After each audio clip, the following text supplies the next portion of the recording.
Welcome to this episode of the Strong and Kind podcast. This episode is with Dr. Katie Dabrowski.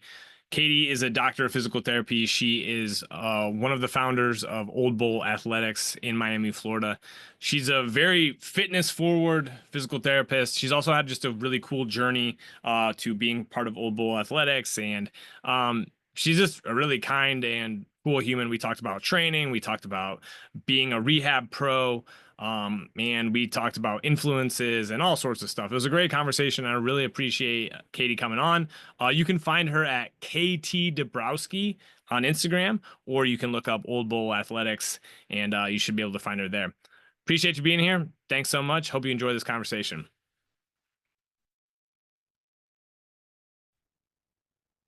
So, Katie, I have followed you. I don't know why, but Old Bull Athletics. When did you like? I think I know your origin story, which is creepy because it's like, why do I know your origin story, right? But like basically, like a friend was starting a gym. You were a new grad, and Yeah, you were like, and they were like, you want to come do physio out of this gym. Is that kind of the overall? more or less, that works. Yeah, yeah. I just knew I never wanted to be in a traditional clinic.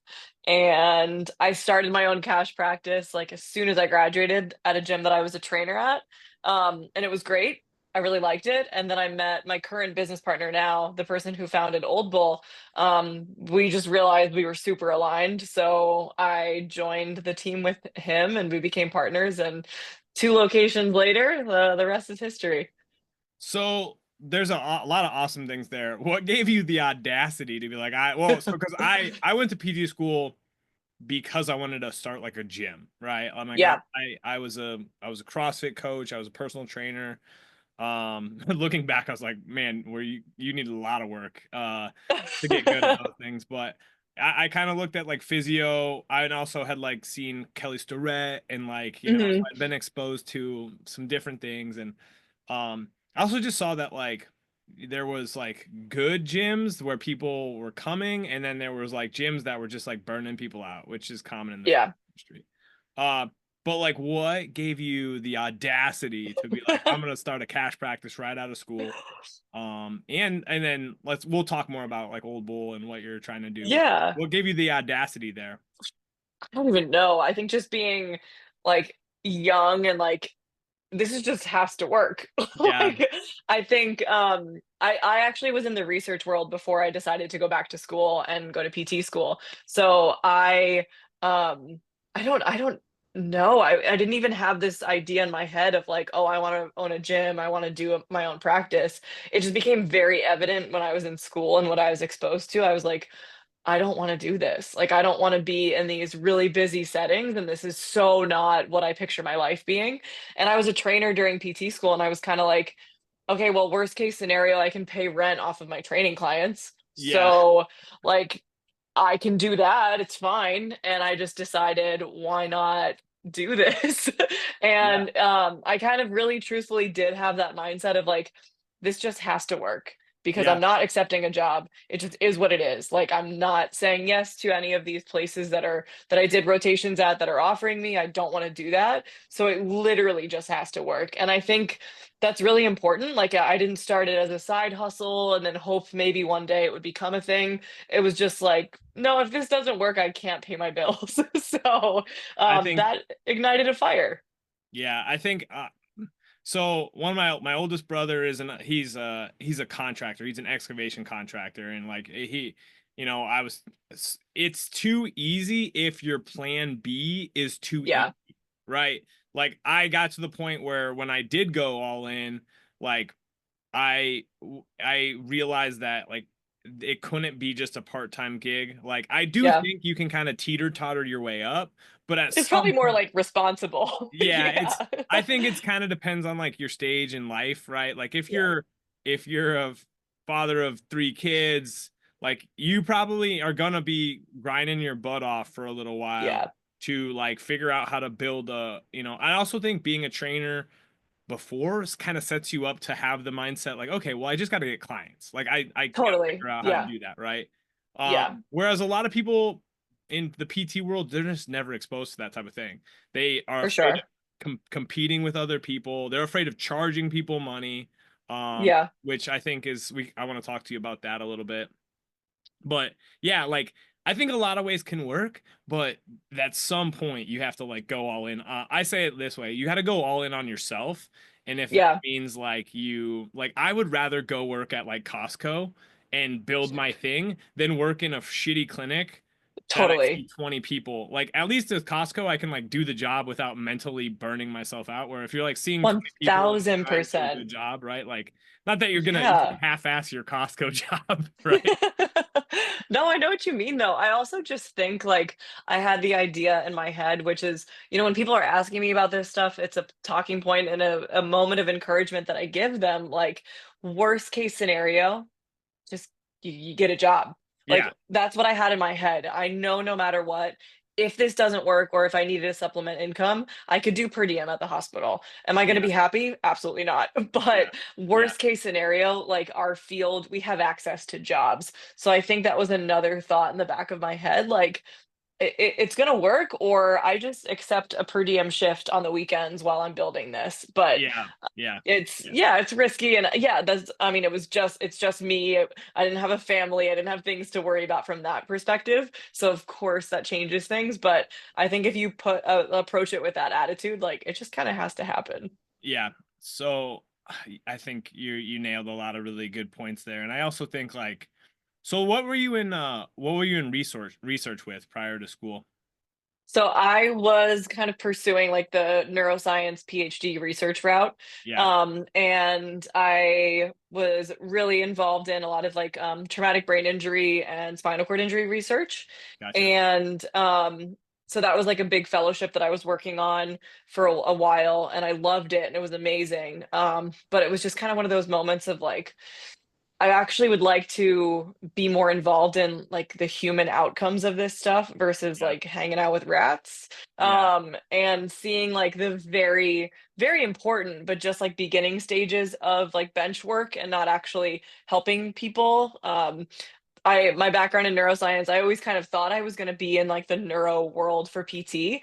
But then the more I thought about it, it's really like the neuroscience principles that I love so much for addressing like actual good strength adaptations and neuromuscular adaptations, nervous system adaptations in just like everybody. So I still carry that hat with me, but not hanging out with rats and looking at their brain injuries all day. It's a it's a yeah. lonely pursuit. So research and like the actual science, like it is kind of a different breed.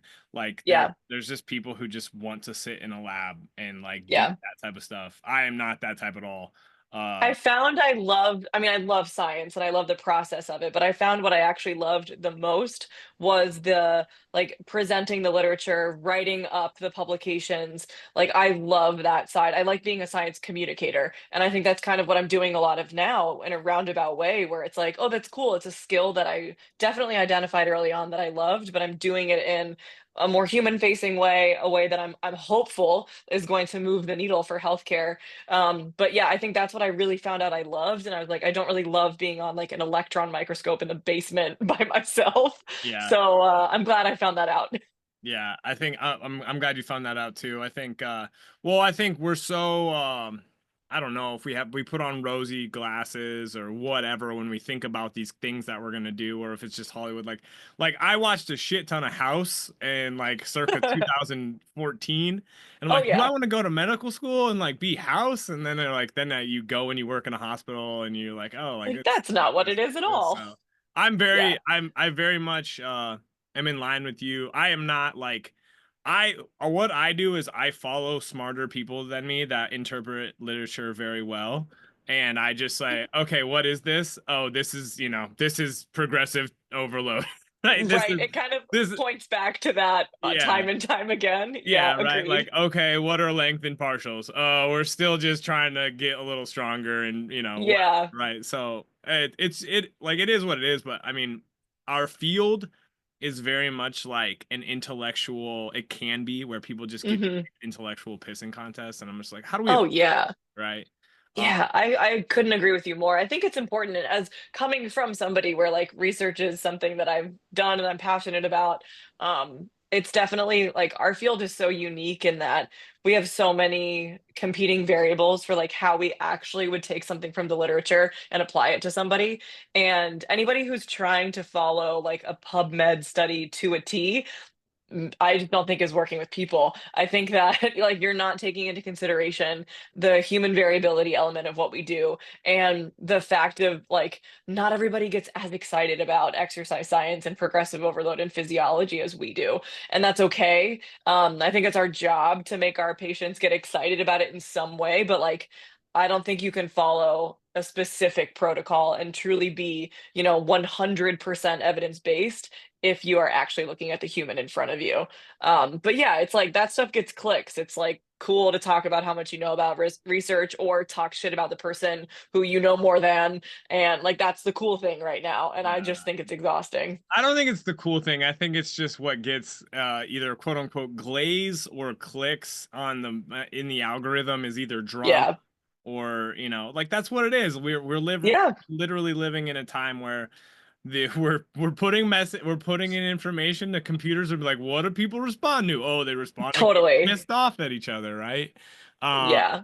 or like, or they just, I made a freaking visualization post utilizing the water boy today, and like nothing happened. I was so excited about making that post because I'm Like like, this is my best work. I literally am like, this is gonna get so much traction, and I'm like 20, and I like I don't have a giant account, but like I'm up there where I'm getting views Right. and I'm growing and like and sometimes I post just complete garbage, and sometimes it's really good, and but Sometimes like my own training videos with like my front facing camera and it's like barely it's like the worst angle that gets something and then I think I have this like intellectual thought piece and it yes. gets nothing. It's just I don't understand, but I think if we just keep putting out stuff and continuing to be like authentic, the message gets across. I'm glad you said that because I think that's the ultimate thing that I think I am attracted to in this day and age is just authenticity. And just Yeah. telling like, I don't care if you kind of like I don't want to say copy, but like I follow like you know who Angus Bradley is? Yeah, of course. Like Angus is just he just kind of puts out like these reels that are like a little bit like, they maybe are a little bit shit posting and it's like I like Right. if I do something similar, I'm probably not going to get the same traction that he does because I'm not really a Right. negative guy. Not that Angus is a negative guy, right, or anything like that. Or like Alec Blennis, also like which I do want to talk about you training with him. Mhm. But like he's freaking jacked. He's an outlier in the Totally. fitness world, right? And so that's what like I really had this change of it's like exceptional people are exceptional, meaning like Right. different breeds are gonna get more attention because like they're psychotic, right? There's nothing For wrong with sure. it, right? Like For I'm sure. I think and you're right though. Like I think the common thread with anybody that you mentioned or even the stuff that I think I'm also attracted to when I'm like consuming content is just people being real. Like I hate when it feels scripted. I hate when there's like, wow, you must have really had like your content calendar planned out and today is Tuesday, so you're talking about this. Like I really appreciate somebody who is more like stream of consciousness and this inspired them today and they're sharing it with the world instead of they felt compelled to post something to fit a need or to have a certain voice or a certain language. I think that's why people get exhausted with trying to make their own content. Like, yeah, I think if you can just be you, if you can have your voice come through, if you can seem relatable and personable, I think that's so much better than trying to curate like the perfect post. yeah, 100% with you. I think there's so many variables in that game. I thought that was a pink ghost energy pink lemonade, which I really Oh want. my Have you, have, God. have you ever had one of those? They're so good. No, but that would have been hilarious, and Yeah. I kind of wish I would have just chugged an energy drink right now. But No, I know. This is no, a it's I'm little brand placement. I got a bubbly water here. bubbly. I made a shot of espresso, which I like drinking out of small mugs. But yeah, I think so much of it, and this is kind of tying back into business and just like people I just hate like really like you said scripted, even like stuffy like like I Yeah, can't believe that people in our day and age are still wearing like polo shirts and khakis as Blows my mind. is like a physical. I mean, and I know there's still a lot of people who are like practicing in the Stone Age of like, hey, For we're sure. gonna do 60 minutes of manual therapy on you today, and like, God, like that because that was the so just to go back really quick, and then I want to like segue this into like business and how things have gone and but like I took over at a traditional clinic. I wanted to start my own thing, but my wife or my fiance, girlfriend at the time, were like, let's just get a couple jobs and we'll start working. We'll figure out where we want to be and we'll make it work. But I took over for a guy who was exclusively manual therapy. Yeah. 45 to 60 minutes of manual therapy. And I was the exercise guy. I was the Right. So I his patients hated you. yeah, my first like 3 weeks was patients not wanting to see me or patients that had been exclusively lying on a table for 45 minutes being asked to get up and squat and move Yeah. and they're like and then my manager luckily at the time was like, Dave, like there's just going to be people who they're not going to come to you and that's okay. Yeah. You're over But time. they're not the right fit for you anyway, so it's okay. Exactly right. And maybe those people should be my people because they need to get their butts moving anyway. Yeah. But he's like, dude, it's just you're just learning like you need to be you and practice the way that you're gonna practice. Like, yes, should you incorporate some manual therapy because this is how this clinic runs? Probably, right? But he was very kind in that regard. He's like, I was but gonna say that's actually very cool. he didn't That give a you shit. He were was he was yeah. a great guy.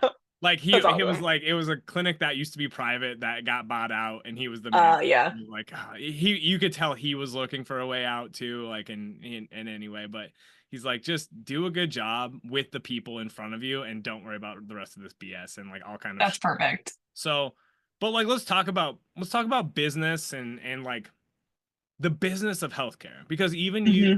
and I've even struggled with this. Sometimes it's like, well, I'm going to charge people money out of their pockets to do something that they can get with insurance. How I Hmm. always differentiate this is like I'm not doing like the physical therapy that you've ever gotten. We're not doing Yeah. we're not doing yellow TheraBand external rotation for 45 minutes. Yeah. Like my goal is to teach you how to train. My goal is to teach you about your body. My goal is to not necessarily teach you about pain, but help you interpret your pain better, right? Totally. So just talk about that a little bit. Yeah, I mean, I think reframing what we think of what our role is very important. And when I talk with this with my team too, because there is a element of selling in the cash-based world, but I reframe it as like, it shouldn't really feel like you're selling anything if you wholeheartedly believe that you are providing an experience that they could never get anywhere else. And I wholeheartedly believe that. Like, I know that nobody is going to be able to walk out of our gym and go somewhere else and get a better experience and get what they need and get like truly what I think physical therapy is and what I think it has the potential to be is more of like healthcare advocacy, movement literacy, like teaching people about their bodies and making them excited about it. I think there's a lot of uh, misconceptions of like, oh, well, people don't want to do that. They just want to like lay on a table. It's like, well, I think no, it's your job to challenge that and make them want to do what you're offering. I think we have such a responsibility to convey that what we're doing is what's going to help them forever and for the rest of their lives. If you wholeheartedly believe and know that you're going to change somebody's life because of what you're doing with them, then like they can't get that experience with insurance. And I believe that. And it's not saying, and I'm always very careful to say this, it's not saying that insurance-based clinics or PTs are bad. And there's a whole spectrum of like amazing people. I do think there are limitations. And I do think that you're handcuffed a bit more to what you can actually provide. This is not a knock against that. I just think it's an easier way to provide it in a setting where you can blend the worlds a bit more. And I don't have to stop doing certain things at a certain period of time because somebody without a medical degree is telling me. I so wholeheartedly believe and know that what we're doing is changing somebody's life and not just fixing, in quotations, their pain. I'm giving them strategies to be like a more resilient human. And that is what we're doing. Yeah. No, I think, I mean, I obviously vibe with everything you just said. Like, that's why I have people on this podcast, is because it's like I vibe with them. I'm not really looking to argue with people on my Right, podcast, right. right? Like, and I do think, it's important to touch on the fact that, like, we're not criticizing, there's a lot of PTs, there's a lot of people in healthcare that, like, they're just going to be inside the system. They didn't want to go Hmm. and start their own thing. Like I went to PT school with the intention of starting my own thing. Like that was Right. why I was going to go get the degree. So I think I was already like, how-tos of business. I think you have to figure out by doing them. I do think Yeah. there's good mentors out there. I do think that there are people who can help you. I also think there's a lot of people who realize that business coaching is often just a Oh giant yeah. upsell, right? Oh Uh, yeah. so and so it's kind of navigating those fields and um but like at the end of the day, th our job, well, how I look at it is if you can get outside of the system, and even if you're in the system and you can get somebody to understand and like start to practice just meeting the exercise guidelines, like you've Correct. drastically change the trajectory of that person's life. If you can get somebody to realize that like pain is just feedback, like Yeah. one of my favorite moments as like a coach and PT is like, you have that moment where it's like, so my back's hurting, but I realized that I deadlifted yesterday and the day before that I gardened for 4 hours. Right. And it's Yeah, exactly. And then so I like okay. sat on a flight Yeah. and And yeah, yeah. totally. And it's so crazy because I think me and you look at it like, yeah, well, that's just like your body giving you feedback. Like Yeah. it needs a different stimulus, right? Maybe Or it like that would bother me too. Like I yeah, wouldn't feel exactly. good after that either. Yeah. Yeah. Well, and that's like a good thing to talk about. Like, pain-free training is such a Yeah. bullshit thing. Like, Yeah. I strained my calf on Monday playing basketball. I deadlifted yesterday. My back is a little sore today. Uh, Yeah. like, I think this narrative, because I went through and I like, don't get me wrong. I think Kelly Starrett, cool guy. I would love to have a. Hmm. He would definitely pat. I don't drink that much, but I would definitely have a beer with Kelly Starrett. But Yeah. this notion, and I'm not saying he's the biggest proponent of this, but like this notion that you're somehow gonna train hard and be physically fit and strong and capable and never get any feedback from your body is such a BS thing. What's your take on it? 1000%. What's your Yeah. take on it? Yeah. Why is it so prevalent? Yeah. I mean, I think for a long time, our industry, we prided ourselves on this like need to feel important, and our importance is fixing people's pain. I think for a very, very long time, like I remember in PT school, we were taught that pain was the fifth vital sign. Like we Yeah, were literally taught that that was the number one most important metric to get from somebody, and the number one most important metric that we fixed or changed. yeah, And I think the exact opposite. I think like we're not being flippant and just saying, pain doesn't matter, but the absence of pain isn't the only thing that means you're healthy or not. And I think that people really do think that. Like people really come in and think that the only way that I'm actually done or I'm better is that I have zero pain ever again. And I think it's our job to teach people exactly as you were saying what pain is and what it isn't without giving them like a pain neuroscience lecture that they didn't ask for. But I think it's really important to normalize the experience of like sensation and discomfort and feeling stuff, and that our role is not to fix somebody's pain or take it away. It's to create such a resilient person physiologically and psychologically that the inevitability of pain is not going to freak them out. Or it may, but they have strategies to overcome it. Or they learn that for the rest of their lives, they're going to experience sensations, but they know how to modify their program because of what we've worked on. Like that's what our goal should be. I also think it's important as clinicians and coaches to be vulnerable with our clients and talk about our own pain experiences. I talk about my injury history. I talk about the things that I've dealt with. I talk about when I overtrain myself. I talk about all of that stuff because I think people look at us and think that we never get hurt, think that we're perfect, think that we train perfectly, and think that we have some secret that we need to give them to never have pain again. And that could not be farther from the truth. yeah, yeah. You touched on a lot of really good things there. I was gonna put this on like a quote card or something yesterday, or just put it on like threads. It's like I feel like physical therapists took like, or rehab practitioners took like the awesomeness that was like strength training, and we're like, how can we make this suck?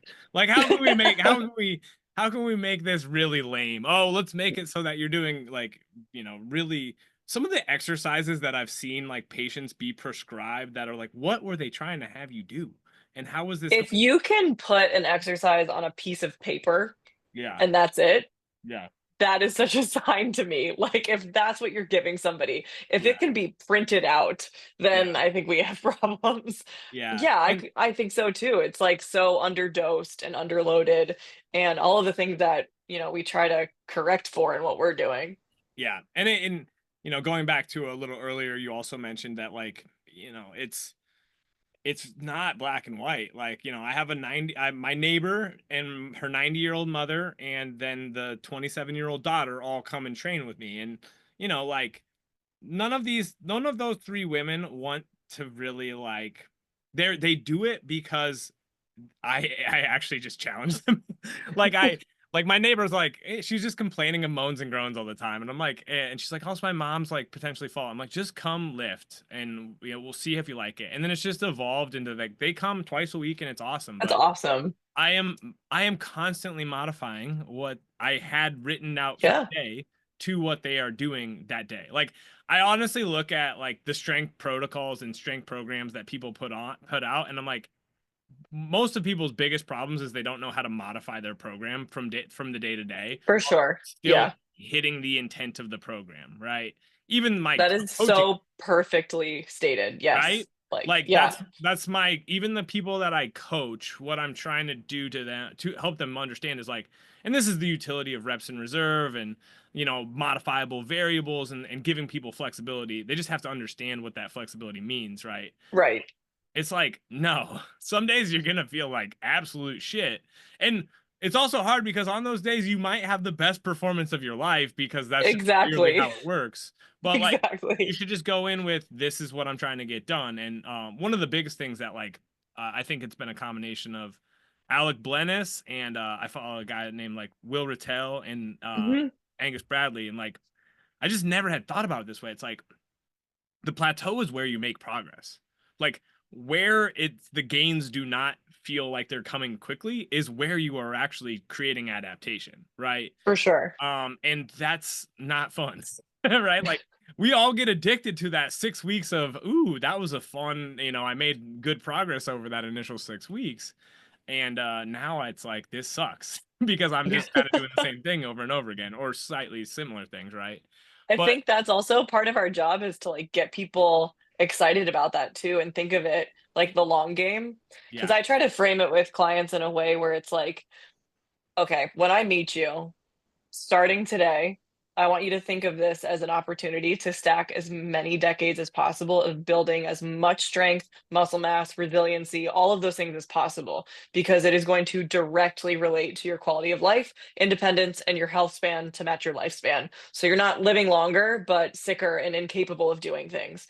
The more decades you stack doing that, the more metabolically fit you are, the better tissue quality you have, because it's related to muscle mass and how well your body utilizes glucose. Like, there's so many important variables of just starting as soon as you possibly can building muscle, that it's like, I want you to get excited about what you may have first have considered the monotony of just normal training. Instead of, it's like, no, I'm making you so resilient and making your muscle mass like dictate how well your body functions. I want that to excite you. Like, I talk about it as now being in my 30s, like, I can't wait to see what insane stuff I can do in my 40s and my 50s and my 60s. Like, that's how I think now. I'm trying to think of the long game, how many decades I can keep being like confusingly strong. Like, that's yeah. what I'm in this for. And if you show your passion for that as their provider, they're going to get excited too. Like, you're not just the 19-year-old who's jacked because you've never had to even like worry about anything in your life. You have a family, you have like skin in the game, like you have stuff that you're trying to be better for too. I think that makes a big difference.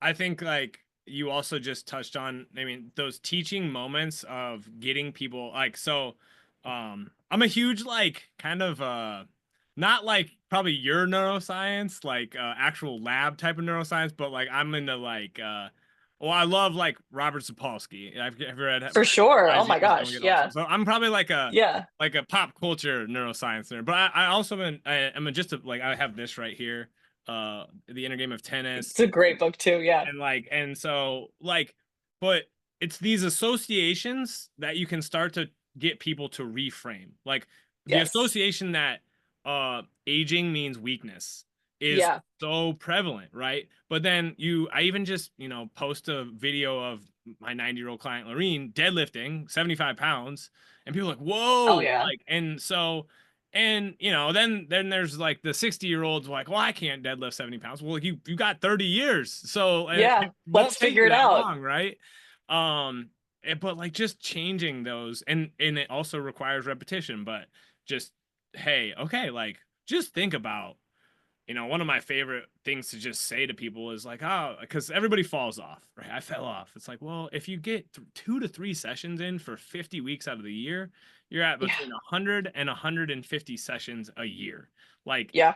and I love to train. Like, it's probably my biggest problem is that I really like to freaking go do shit, right? Which And I we're also, lucky. Like we have to remember that too. Like we're yes, so lucky that we're weirdos and we enjoy this. Like we're yes, so, so lucky. But I think we can harness that passion for good and help with those reframes of like, if we're getting excited about this and we're doing it in a way that's not so intimidating to somebody who's new to this. Like, I think that's important too. Like, I don't have the expectation that everybody I work with is going to want to train the way that I want to train and the intensity that I want to train and travel for races and like the stuff that like they don't have to be that extreme. But the hope is that you create such like an open and welcoming environment to somebody who maybe has forever felt like they didn't belong in the gym or they didn't yeah, belong in an active group of people.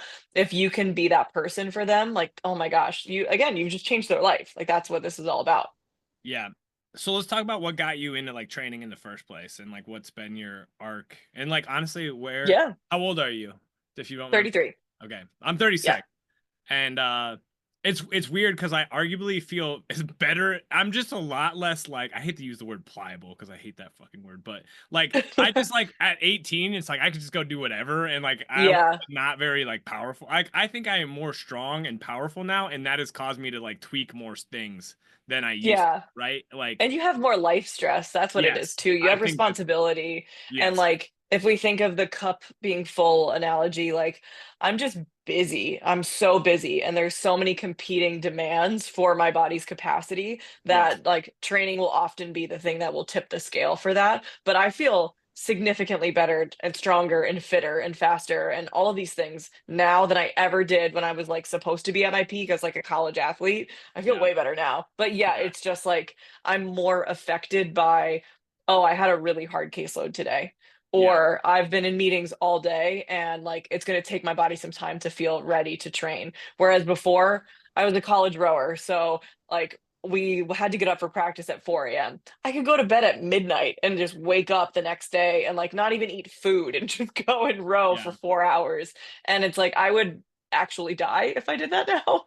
So that feels different. But yeah, I mean, I guess in terms of like arc, I loved running and jumping around on things ever since I was a young kid, and I got like weirdly into like gymnastics on my own. Like I would just try stuff, and I remember being like single digit ages and doing pull-ups. Like I was just super into it. And then you get to school and you start doing some of the like your gym class stuff. And I just realized like, oh, I'm a fast runner. Like I didn't even know this. So I got very into running. That was like my first love, I guess, as a young kid. And I did that a lot, like just starting at like middle school, even before then. And then I played lacrosse all growing up as well. I kind of thought that was going to be my sport. And then I got to high school and I heard like there was a rowing team. And I was like, what the hell is that? That sounds cool.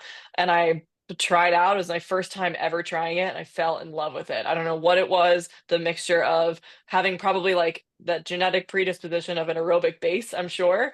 And then the like highly technical aspect of it, I loved it, and I became obsessed. And I did that all throughout high school and ultimately went to college for it. So that's really like the bulk of my background. I was super lucky that our high school coach was very young. He had just graduated from a very top college program and for rowing, and he started strength training with us twice a week, literally at age 14. yeah, And it was good training. Like we were doing all barbell work, and I got so lucky that I was exposed to that. And I fell in love with strength training. So starting at age 14, I was really, really in the weight room a ton. And that just carried through college. When I finished college and I kind of missed being competitive, I got very into running again and ran a lot of races, kept up with my strength training, and I guess that's kind of like perpetuated the in quotations hybrid athlete life that I do now, and I've stuck Yeah. with that ever since. Yeah. Well, it's good to see. I think it's cool to see people's like training arcs, and I also think it's like, it's one of those things like I figured out that at like 15 years old, if I wanted to make the soccer team, I had to go run. Like I had, if I wanted Hmm. to do it, and so I've got at 36 now, it's like 21 years of physical activity, right? Exactly. And I enjoy sports, and like there's a lot of people who maybe you don't have this type of arc, but like there's something out there for you, and you're like, I mean, I'm lucky to have a few people who had like never, well, like I actually have a decent amount of people who have never lifted weights before, and like Hmm. they're falling in love with it It's so because cool. it's like you're showing yourself how capable you are, right? Yeah. And that's like that was what running like taught me is like I just the first time I went and tried to run the 3 miles, like I just literally went and just tried to run the 3 miles that you had to run the 3 mile run in under like 20 minutes or something like that to make varsity. Yeah. And the first time I did it, it was like 34 minutes. And I'm like, okay. But I got a lot faster, a lot quicker. And then I ended up being like one of the fastest 3 mile runners Yeah. on the team, right? But I was really just the feedback loop of, oh, okay, I can do this. And then I started to get a little bit of attention for the fact that I was getting Yep. faster, right? And that it was helping me as an athlete. And but it helped me like, I was not the most confident of teenage boys, but it did give me Hmm. something to be proud of. Unfortunately, the weight room, I just didn't know what the hell I was doing in there. For And sure. it's Yeah. like you see your buddies who can just start going throwing 135 pounds up, and you're like dying under 95. You start to shy away, right? So, but now looking back, it's like, well, a lot of this stuff is just reps. It's just Yeah. figuring out why, right? That's what I tell people too, because it's like I am not I want to be very clear about that when people maybe like ask questions about, oh, how did you get to this point? It's like I've been doing this since I was 14. Like that's Yeah, almost 20 years. And yeah, it's you don't get strong on accident. You yeah, don't get fitter on accident. So this was stuff that for whatever reason I was drawn to it from a young age, and I was so lucky to have people in my life who actually knew what they were doing when it came to yeah, training, and I had such good exposure. Like I really did. And in college too, like our we were really lucky that our strength and conditioning staff was phenomenal, and I learned so much, and I fell in love with it, and it's lucky, but I'm always telling people that like this didn't happen overnight. This is stuff that's the long game, and that's why if you can get excited about this stuff and think now I want to stack years of this, like that's yeah, the recipe. That's the only way to do it. yeah, But we got lucky that we fell in love with something, and for sure it improved confidence. Like I was always very, very like skinny and gangly and nerdy and weird. And I would not be what I would consider conventionally athletic. Like I'm not somebody that can run on a field and like have a ton of skill with that. But I found stuff that I was able to be good at. And like again, rowing is such a brute strength and like pain cave type I was gonna sport. say you fell in love with like the one of the most painful things there are It's to fall in love with. horrific. The Yeah, only good part is that literally everything else in my life has felt easier in yeah, comparison. So yeah, but like I was able to find that thing. Would I have maybe felt that way or had as much confidence if I was playing a field sport that like just isn't my skill set? I yeah. mean, maybe not. I don't know. I just got lucky that I found this thing that I liked. Yeah. So, I mean, that brings us to a really good kind of segue to like, I'm actually, so this is the other book I'm reading. Have you ever read Thinking in Systems by Donna Alameda? Donna. No, I haven't read that one. So, I mean, complex system thinking, it's again, we shouldn't pain neuroscience our clients, and we shouldn't necessarily complex system, our clients, but acknowledging all the inputs that often go Hmm. unrecognized to then create outputs is often huge, right? And I think For sure. it's like all these little subtle things, like even like like Justin Fields, like the quarterback for the Eagles, right? Like there's a video of him like squatting like 500 as an NFL quarterback, but like the dude was a power lifter in high school. His dad was a Yeah, powerlifting coach, right? So like yes, he's a gifted athlete, but like the dude has had a lot of exposure to lifting weights, right? And totally. which is dope, right? And you think about like that, where it's like, we talk about just even like use specialization, and it's like, hey, are we burning these kids out? Is it worth it? Is the juice worth the squeeze? Or Yeah, or we take it into like even just our like clinical practice. It's like what really matters at the end of the day. Is it and I want to kind of segue. I'm a little tangential here, but you work that's okay. with Craig.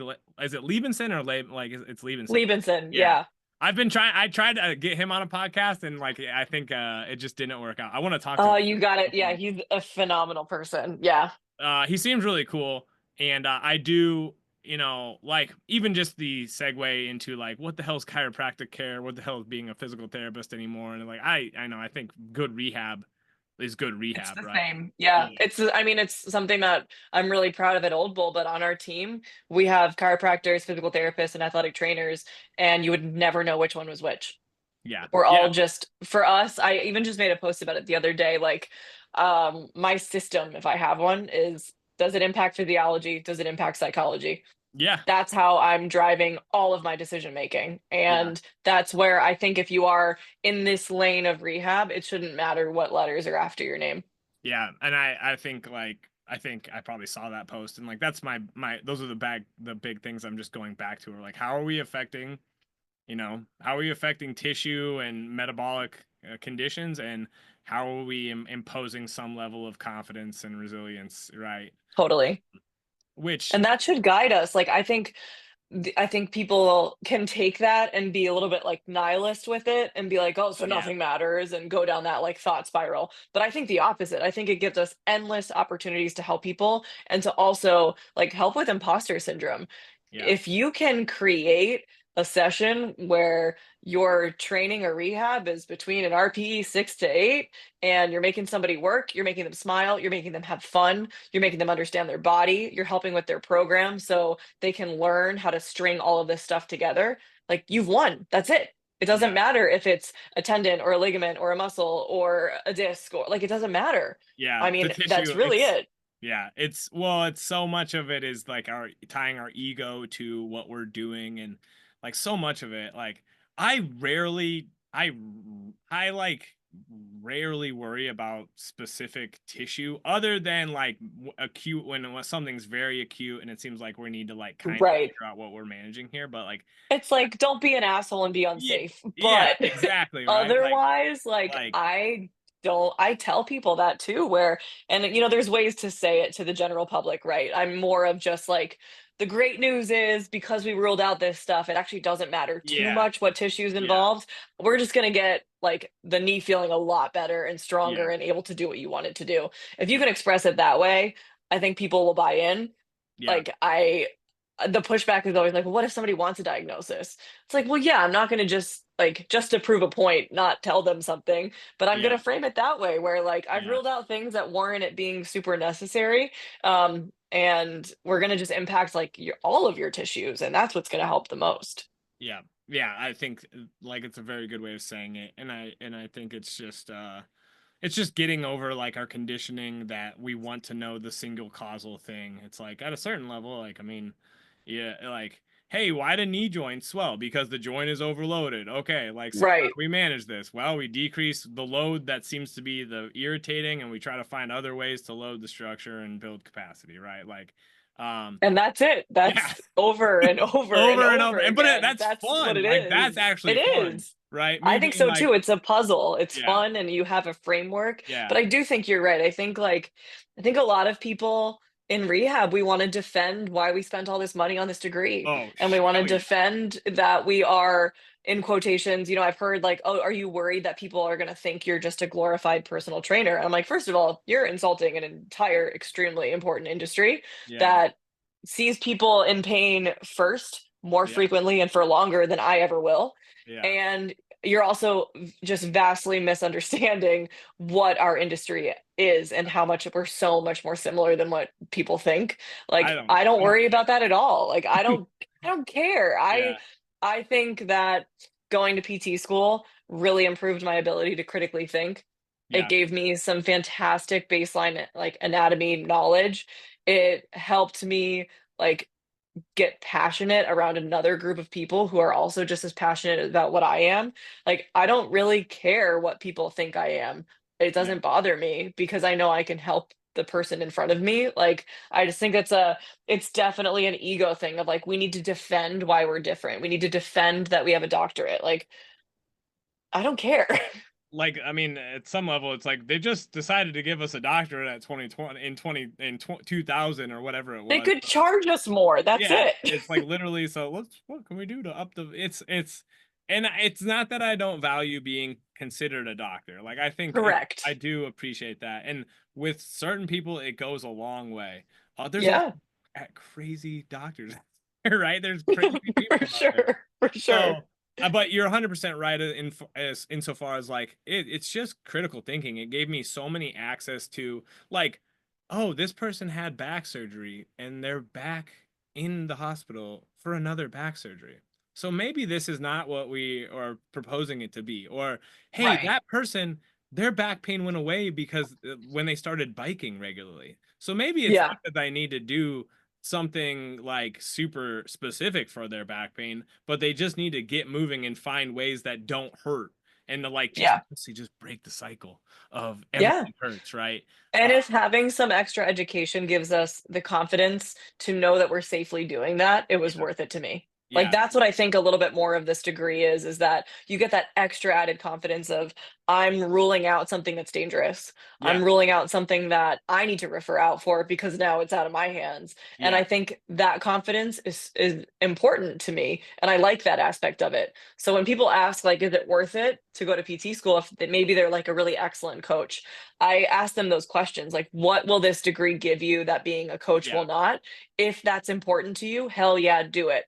If you yeah, feel like you can achieve that on your own already, maybe it's not necessary. But yeah. I don't think it wasn't worth it. I don't think it's stupid. Just Like, and don't go to I, the don't pay to $300,000, people. Like go find right, the affordable option that has good general ratings, right? Because like right, public right, places. exactly. And I do think that is one issue just to like over the overarching industry. It's like, do we need more physical therapists?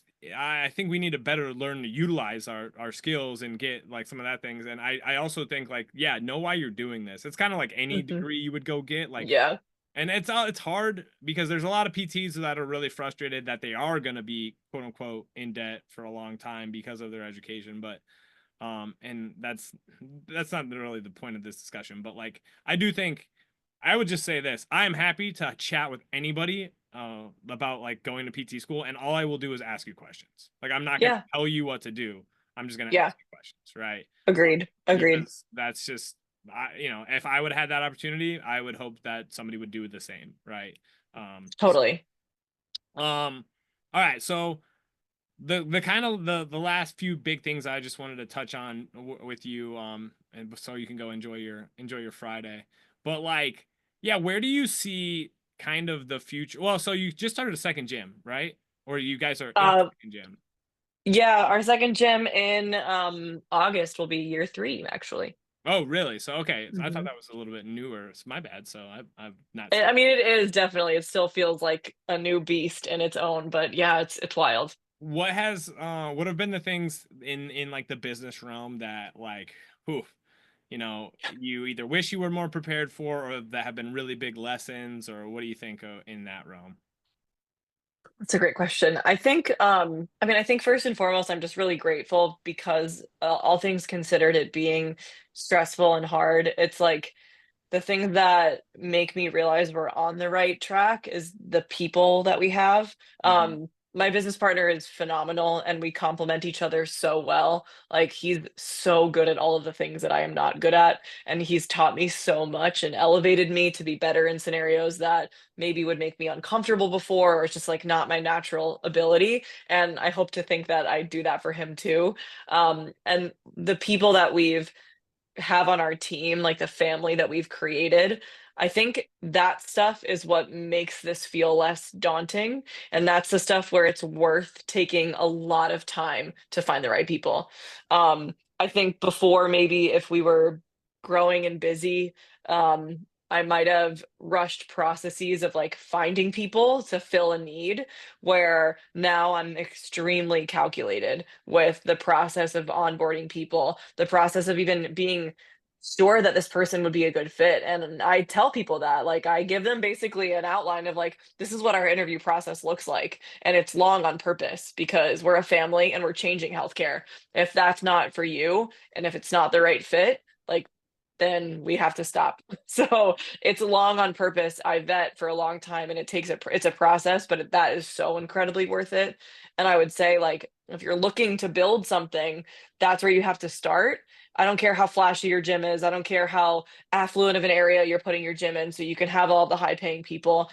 If you don't have truly a family that you want to be around every single day, and like, I hire somebody who, every time I hire somebody, I'm trying to hire somebody who's better than me, smarter than me, and can teach me things. Yeah. So, like, if you don't have that in place, you're gonna have a really hard time. So I think that's like the biggest, it's a positive takeaway because I think we've done a really good job of it. And that's what helps me feel like I'm not gonna explode at any given moment, even though I'm tired and stressed. But it doesn't feel that way, if that makes Yeah. sense. I mean, it's stress. It's quote unquote Yeah. positive stress, right? It's stress that you like are. Yeah, well, I mean, and it's so crazy because humans are kind of governed by like we want these short fast things that seem. I had Brad Stolberg on this podcast a couple weeks ago. He's like, he wrote a few good books. Gosh, I think, what's the one of them? Oh, the practice of groundedness. And he's like, we're just in this time where superficiality is really really pronounced, right? And Hmm. even some short-term things can work out, but like people rush into decisions, and we rush through processes and stuff, and it often just bites us in the butt, right? For sure. And I mean, it's like that could be in anything, marriage, like all sorts of stuff, Yeah. right? So Yeah. just seeing that you have like a long vetting process, like it's good for both of the people involved, right? Like Yeah. it's huge because then it's like, yeah, you seem like a good fit, um and this is gonna work out, right? So I love that. I also think like, yeah, people try to set themselves up for the outcome without just embracing the process. Like, oh yeah, we'll put the Hmm. gym in the affluent area, right? But then like, are you really helping the people you want to help there, or are you just helping the people you think are going to pay you, right? Right. Because honestly, like, I'm not cheap, I'm not super expensive, but the Yeah. people that I get value my service, right? And I think that's what Correct. you're trying to create, right? um Exactly. because I don't want to freaking cater to some guy who wants to tell me how to train him. I want him Right. to Right. appreciate my skill set, right? And some of that is me learning to work with anybody, right? But like, Yeah. I've Yeah. But I I've think seen that's true. boutique, hey, come in, get stretched, then you're gonna do some bullshit training, and then you're gonna Yeah. get stretched again, and then you're gonna get your hot towel and your smoothie, and we're gonna charge you an exorbitant amount of money, right? I I don't. think it's true too. I think you have to have like a price point that's elevated in a way that shows what your expertise is, but it's accessible for people who value you. And I think Mhm. that's like the biggest way of doing this. There's so many of those like business coaches out there where they're like, if you're not charging $300 a session, what are you doing? And I think depending on your business goals, like, I want longevity. I want people, because I'm in it for the long game, and I want people who are in it for the long game with me. And if that means making a price point that, again, is elevated but accessible, hell yeah. I want people for life. I want people who are so invested and bought in, and they can see that this is something feasible that they can do. Most of my clients I've been working with since I started. And I think that is the most fun part about this type of kind of like hybrid rehab and training, where like I want to be there for every up and down. I want to be there for, oh, I kind of tweaked my knee at jujitsu. How can we modify training today? Or hey, can you kind of check it out and see what's going on? Like, I want to do that for people who see what we're doing is, again, like changing their life. Yeah, I think that's an important shift. Because like, I mean, I started my business in April of 2021, and I have had clients now for almost 4 years, right? Yeah. Um, and yeah, like, I don't want to attribute it all to like the fact that like I program appropriately and stuff, but like they don't get hurt. Right. But when they Yeah. do, when they like, people are gonna get plantar fasciitis. People are gonna have like weird knee stuff that comes up. They're gonna Yeah, totally. and so it's just, hey, like we literally hop on a call or we do a consult or they come in and like we just handle it and we screen and then it's like, okay, like that's worth it, right? That's super worth Yeah. it. Well, and all you're doing is fortifying that person's relationship with their Yes. body and pain and understanding like we don't stop, we don't freak out, Yeah. we modify your training, and we rule out anything that would be dangerous for us to do. That's Yeah. it. That's life. That's going to happen over and over and over and over again. Yeah. And nothing I'm doing is preventing that from happening. I'm just making you not freak out when it does and make Yeah. you know that it's normal and make you know that, like, I do this too in my training. I do this Oh yeah. all of the time for myself too. Yeah, and I have mild moments of me ruminating or perseverating on that I screwed myself up, but I calm Oh, myself down. for sure. My wife's a PT, and I'm like, "Do you think I did something?" She's like, "You go too hard all the time. Just chill out." Yeah. So No, the amount of, I mean, I joke about this with my clients too, because I want them to very much understand that the like hyper nervous response to oh yeah, pain is human yeah, and normal and okay. And I teach this stuff every single day and talk about it and live and breathe it. And then when it happens to me, I am like thinking the worst case scenario too. yeah. Or I have to take maybe like easier in my training. And yeah, my fiance is a strength and conditioning coach. So he's in the industry too. And I'll be like, does my arm look atrophied? And he's like, what is wrong with you? Like, no, it's been 2 days that you've had to lower your volume. Like, but Yeah. we feel this way too. Like, I think that's such an important lesson for our clients. Yeah. So, okay, my last two questions. One of them is, who are your influences? But before that, how was the training session with Alec Blennis? Uh, I did not watch. Like, come on, dude. Do you need to make a YouTube channel where that all people are gonna flock to it? But like, I do like it. I do like that he's like training with some cool people and stuff. And but like, how was that? Was it like kicking the? Did he like challenge you in any way, or was it just seeing him, or Oh yeah. like No, it what was did so he? much fun. So Alec has been my coach for over 2 years. Oh, has he? I So didn't know that. I didn't know that. yeah, so we've worked together for a while. He's fantastic and obviously developed a friendship and a really good relationship over that time. So I was super excited when he wanted to come and train. Um, yeah, it was super hard.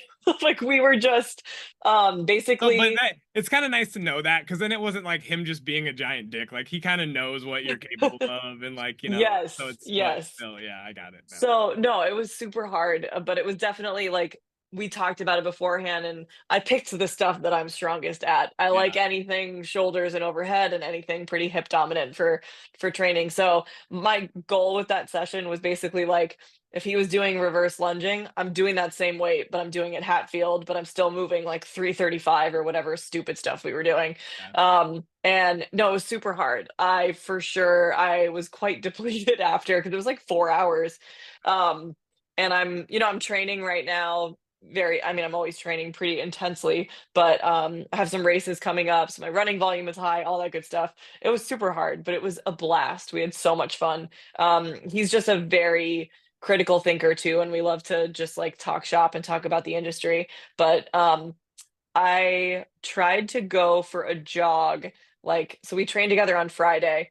I think it was like that next Saturday or Monday. I was just doing like one of my shakeout runs, and my glutes were so sore that I could feel like I was basically wanting to like high knees everything and just not use any hip extension. And my quads were talking to me. It was very obvious that my body was like, can you just not like you just trained for yeah, 4 hours? yeah. But it was a blast. We had a lot of fun. That's awesome. No, super cool. I did. Maybe I'd seen that, but it makes it's cool now. It also gives it a little bit of context. So, but yeah, it look Yeah, no, he's like picking people who are well trained and like want to push themselves, and then you're picking stuff based on things that you like to do yeah, together. yeah, If anything, actually, sometimes it's people who are maybe doing something quite different than what he's doing, and Alec is yeah, trying it. yeah. So no, we had a blast. Yeah. Yeah, he was nice enough. He came on this podcast again. I'll try to he'll probably do it again. He's a super nice guy. I think Hmm. he's from Minnesota. I think he's from Minnesota. He's from Atlanta, but he's in Minnesota. Lives But in yeah, Minnesota. he's extremely nice. Yeah, Yeah, he's like super nice guy. So yeah, which like that like the fitness industry is super weird and then but like most of the people I gravitate to are very kind like people who are pretty darn real. But I think that's also yeah, being in the fitness space. Like you kind of see like who's bullshit and yeah, who's an authentic human being. But for yeah, sure. Yeah. let's wrap it up with like who or what are your influences and like, why? Okay, that's a good question. When it comes to like what, I would just It can be say, anything. Yeah. yeah, I would say my biggest influence in everything that I'm doing at Old Bull or education or anything is I want to lower like the threat of people providing this type of care and people in the same vein also people who come to see me and work with me. I want to lower the threat of like feeling like a badass in your training. Um as I mentioned before, like we have an extreme luxury that we like this and that we went to school for this and understand our bodies really well. I want to make everybody feel like they have access to that. And that's why I try really hard to make it fun. And like I'm goofy and I'm weird and I don't take myself seriously. And I want to show that in my sessions with people, when I'm teaching people, like I'm not the expert in the room. I'm learning from everybody. And I'm just a normal person who like wants to just shout from the rooftops how important this stuff is. I think we're living in an age of people wanting to be gurus and be like the person who knows everything about this topic. And I just want to lower that like barrier for people, especially new clinicians, new coaches, anybody. Like I just want this to be a much more positive environment. We were talking about how it's like kind of trendy to just like shit on what everybody else is doing. And while there's plenty of things that I'm like, yeah, I would not do that. I never want to make somebody feel stupid or like what they're doing is wrong or bad. I want it to be a much more like positive landscape. So that's what kind of drives everything that I do. It might sound kind of cheesy, but that's how I feel. Um, so that's like my motivator for anything that I put out there, anything that I teach, anything that I work on with a client. In terms of like who are my influences or I mean, there's so many people that I don't even think I could ever possibly name them. I really think like the easiest answer to that is my team.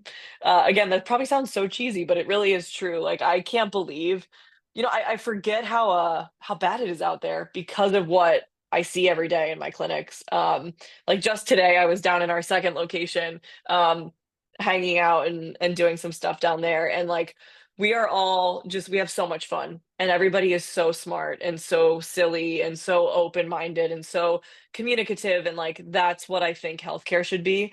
I think Yeah. it's can be very like sterile and rigid and this feeling of like, well, I'm the provider and I'm smarter than you, so this is what I'm doing, Yeah. and I hate that. So I definitely would say like every single person at Old Bull is my biggest influence. Yeah. No, that's a great answer. I think, uh, yeah, I think having well the first the decrease in threat mentality, right? Like the making things accessible and yeah, like allowing people to be on their own journey, I think is huge, right? Hmm.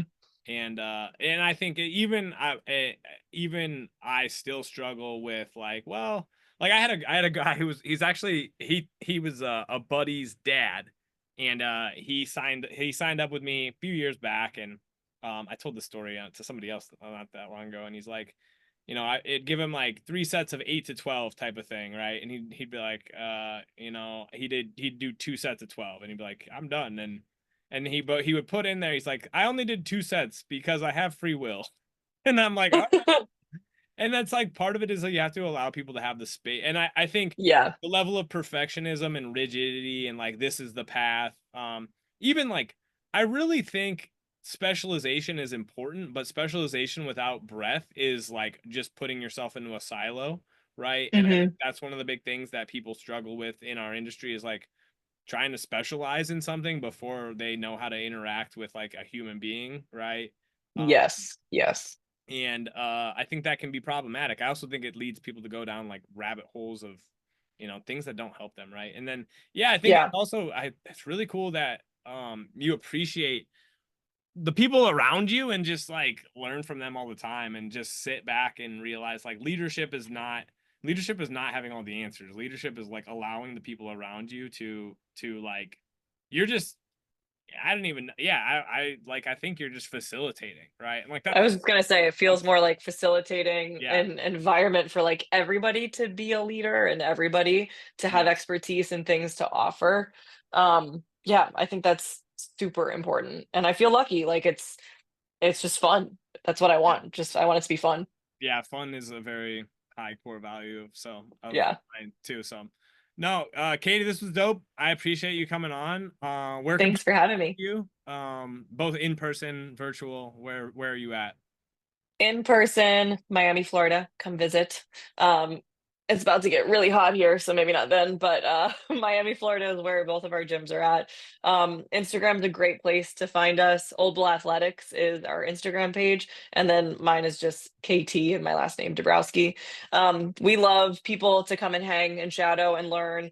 We're also always looking for good people. So I kind of have like a rolling application going all of the time. If you like what we're doing and you think you're a good fit, send it my way. But yeah, those are the places to find me. Appreciate you. Thanks so much. Thank you. Peace. Peace.